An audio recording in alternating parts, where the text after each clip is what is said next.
Neat పరీక్షల paper leakage ఘటనను నిరసిస్తూ యువజన కాంగ్రెస్ ఆధ్వర్యంలో శంషాబాద్లో ఆందోళన కార్యక్రమం నిర్వహించి కేంద్ర విద్యాశాఖ మంత్రి దిష్టిబొమ్మను దహనం చేశారు. ఈ కార్యక్రమానికి జిల్లా అధ్యక్షుడు కొండకల్ల నాగేందర్ రెడ్డి ముఖ్య అతిథిగా హాజరయ్యారు.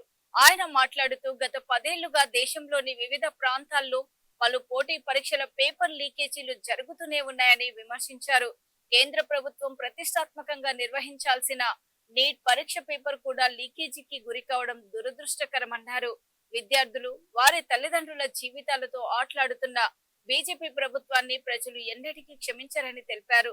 కేంద్ర విద్యాశాఖ మంత్రి వెంటనే తన పదవికి రాజీనామా చేయాలని వారు డిమాండ్ చేశారు.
वाले ने इसके बारे में सोचना है। हमारा एक ही मुद्दा है कि धर्मेंद्र प्रधान जैसा एजुकेशन मिनिस्टर हमको नहीं चाहिए।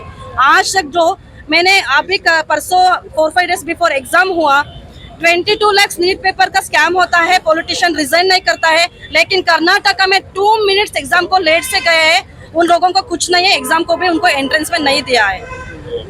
तो आज के लिए देश का डेवलपमेंट होने के लिए, देश इकोनॉमिकली बढ़ने के लिए जरूरत है वो ఉదయభాను చిప్ గారు మరియు మా రాష్ట్ర అధ్యక్షులు జక్కిడి శివచరణ్ రెడ్డి గారు, రాష్ట్ర ఇన్ఛార్జ్ కలేజ్ గారు, భవ్య మేడం గారి ఆదేశాల మేరకు ఈరోజు తెలంగాణ రాష్ట్ర వ్యాప్తంగా నీట్ పేపర్ లీక్ అంశం పైన ప్రతి జిల్లాలో నిరసన కార్యక్రమాలు జరుగుతున్నాయి.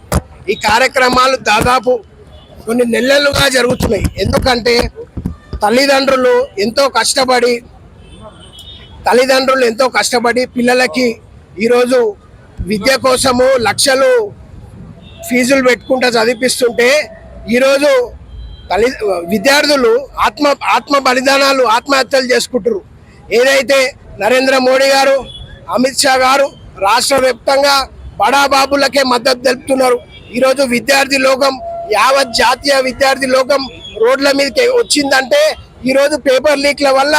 అదే విధంగా ఎన్నో పేపర్ లీక్లు ఎస్ఎస్సి కానీ, సిబిఎస్ఈ కానీ, అదే విధంగా రాష్ట్ర ప్రభుత్వం గత 10 ఏళ్లలో గ్రూప్ 1 లీక్లే కానీ ఇలాంటివి పేపర్ లీకులు ఎందుకు ఎన్నడూ లేనిది ఈ గత 10 ఏళ్ల నుంచి ఈ విధంగా జరుగుతుంది అనేది ప్రతి ఒక్క విద్యార్థి లోకం కానీ, తల్లిదండ్రులే కానీ, రాష్ట్ర ప్రజలు కానీ గమనిస్తున్నారు. అదే విధంగా బుద్ధి చెప్పే రోజు వచ్చింది. ఎందుకంటే వారి బంగారు భవిష్యత్తు ఉంటుందని చెప్పి లక్షలు పెట్టి నీట్ కోచింగ్కి పంపిస్తే ఈరోజు పేపర్ లీక్లు అయ్యి రోడ్ల మీదకి వచ్చి విద్యార్థి యావత్ లోకం, రాష్ట్రం, జాతి అంతా రోడ్ల మీదకి రావడానికి కారకుడం యూనియన్ మినిస్టరే. కాబట్టి తను వెంటనే రాజీనామా చేయాలని, అదే విధంగా యువజన కాంగ్రెస్ ఇది అసలు సహించదు. రాష్ట్ర వ్యాప్తంగా బంధులు కొనసాగిస్తూ అదే విధంగా ఎప్పటికప్పుడు జాతీయ యువజన కాంగ్రెస్ పిలుపు మేరకు మొత్తం ముట్టడిస్తామని, బీజేపీ పార్టీని ముట్టడిస్తామని, ఇవి ఎక్కడ కూడా ఎంకరేజ్ చేయొద్దని యువజన కాంగ్రెస్ తరఫున తెలియజేసుకుంటున్నాం.